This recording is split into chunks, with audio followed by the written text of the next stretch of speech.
Good afternoon. Good to be with you today. It's a wonderful day here, although around the world is a troubled place. And Hurricane Ida going through Louisiana, the remnants are still there, and the destruction that's there. We're always in prayer for those who have needs. And I especially appreciate the prayer ministry that First Baptist Church Cuthbert has. As you see on the logo on the bottom of the screen, we're looking at the hymn, Nearer My God to Thee. This is a wonderful hymn series taken from the book, as you see over my shoulder. Then Sings My Soul. Dr. Robert Morgan has two volumes of hymn stories, wonderful hymn stories that help us to understand the deep and meaningful backgrounds of the hymns that we've grown up loving and singing.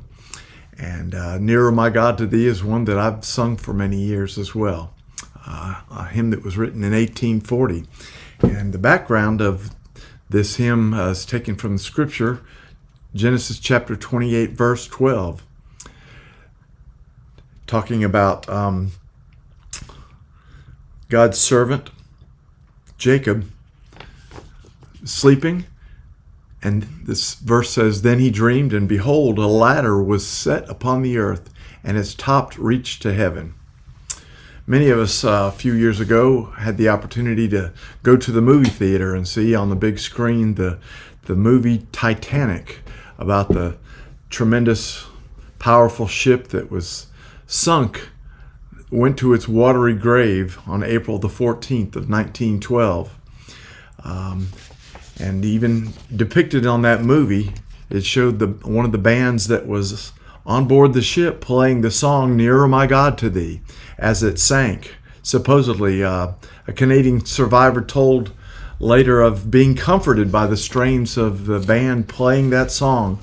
Although historians can't agree on whether or not that was true, the tune that they were playing was an American tune, and nobody in England, which is where the ship came from, ever remembered hearing that tune. So perhaps the text, Nearer My God to Thee, was played to a different hymn tune at that time. Never mind. It's a wonderful hymn anyway, written by a woman named Sarah Flower Adams. She was born in the town of Harlow, England, in the winter of 1805. Her father was a newspaper man, an editor, and a man of some prominence in the town that he lived in. Sarah grew up enjoying the spotlight. She showed great interest in the stage and dreamed of being an actress. Although there weren't photographs of her back then, this is a picture of what Sarah looked like at the time.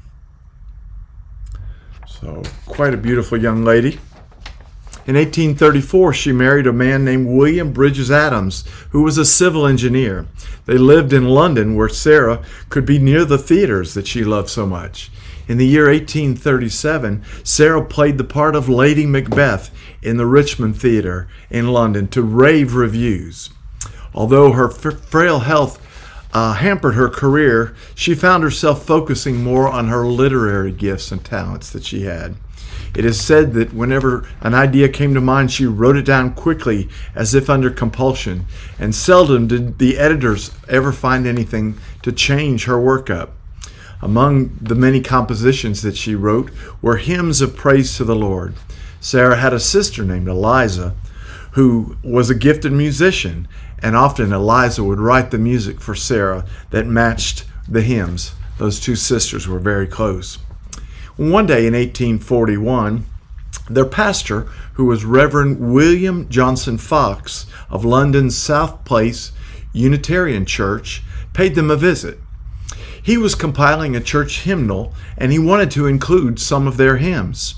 He further mentioned that he was a little frustrated at his inability to come up with a hymn that was going to match his sermon for that following Sunday, which was the story of Jacob at Bethel in Genesis 28, verses 20 to 22. Sarah offered to write a hymn based on those verses. And for the rest of the week, she pored over her scriptures as she read the story of Jacob sleeping on his stone for his pillow. And he was dreaming of angels going up and down a ladder that reached from earth all the way into heaven. And in that story, God spoke to Jacob and said, I am God. I'm with thee, and I will keep thee, and I want to bless your descendants. And Jacob took strength from that very encounter that he had with the Lord. And then the following Sunday, the South Place Unitarian Church sang Sarah's hymn, Nearer My God to Thee.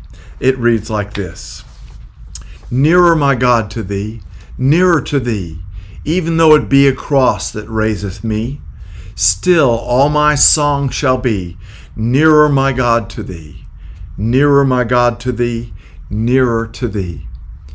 Though like the wanderer the sun gone down, darkness be over me, my rest a stone, yet in my dreams I'll be nearer my God to thee. There let the way appear steps unto heaven, all that thou sendest me in mercy given, angels to beckon me nearer my God to thee. Then in my waking thoughts, bright with thy praise, out of my stony griefs Bethel I'll raise, so by my woes to be nearer my God to thee. Or if on joyful wing, cleaving the sky, sun, moon, and stars forgot, upward I'll fly, still all my song shall be, nearer my God to thee, nearer my God to thee, nearer to thee. Sarah's sister Elizabeth was suffering from tuberculosis. She died not long after that in 1846. And Sarah had faithfully cared for her sister during her illness.